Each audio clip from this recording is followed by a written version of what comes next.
wasiirka wasaaradda cadaaladda Somaliland Cabdiqani Maxamuud Caateeye iyo mas'uuliyiin hogaaminayay oo muddooyinkii ugu dambeeyay ku sugnaa gobolada galbeedka Somaliland ayaa waxa uu maanta soo gaaray magaalada Boorame ee caasimadda gobolka Awdal waxaana uu kormeer kala duwan ku soo maray xabsiga dhexe magaalada Boorame iyo dhismaha xabsiga guud ee magaalada Boorame oo dhiskiisu ka socdo bariga magaalada. wasiirka wasaaradda cadaaladda ayaa sidoo kale deeq raashina bustayaal iyo timir ku wareejiyay mas'uuliyiinta taliska ciidanka asluubta ee gobolka Awdal waxaana deeqdani ka mahad celiyay taliyaha ciidanka asluubta Siciid Xuseen Caynaan, taliyaha ciidanka hoggaanka maxaabiista Somaliland Cumar Siciid iyo isku duwaha wasaaradda cadaaladda ee gobolka Awdal waxaana ay sheegeen wasaaradda cadaaladda oo maanta booqasho noogu yimid deeqna noo keenay oo usayfkiisu uu soo booqday markii kooxdu soo booqday deeq noo keenay israacsaday hoggaanka howlaha xabsiyada saxaafadda in laamaha kale wasaaradda waxaan ku salaamayaa salaanta islaamka assalaamu calaykum wa rahmatullaahi wa barakaatuh. runtii aad baan ugu soo dhaweynaa booqashada uu soo booqday wasiirku guduhu ka soo baxay gudaha uu soo arkay ilaa qolalku soo taabtay uu arkay qol kasta iyo inta maxaabiis ku jirta ciriiriga xabsiga uu arkay aad baan uga mahad celinaynaa booqashada waxtar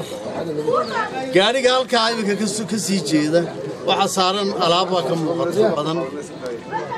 wuxuu ugu talagalay maadaama cadaaladii yahay wuxuu ugu talagalay inuu cadaalad u gaarsiiyo xabsiga dalka waxa saaran waa bustayaal timir bariis shawlado dalkana inuu xabsiyada dalkoo dhan gaarsiiyana ugu talagalay deeqda wanaagsan soo gaarsiiyo run ahaantii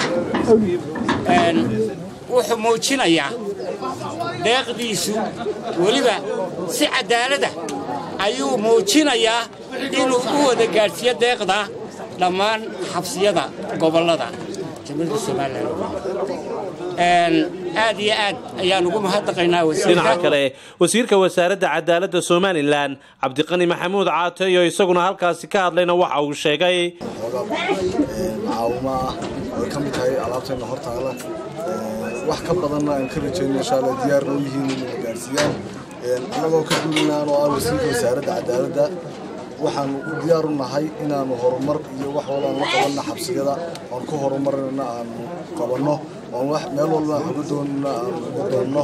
oo isagoo aan madaxweynuhu ugu taagay badan Siciid Cabdi waxaan maanta noo sharafa inaan bilowgii koowaad aan ka bilowno gobolka Awdal oo wadi doono ilaa min xeerka abajeelka ugu dambeeya insha Allah billahi kariim aad baa u mahadsantiin. Axmed Riyaal Tire warbaahinta SBC magaalada Boorama.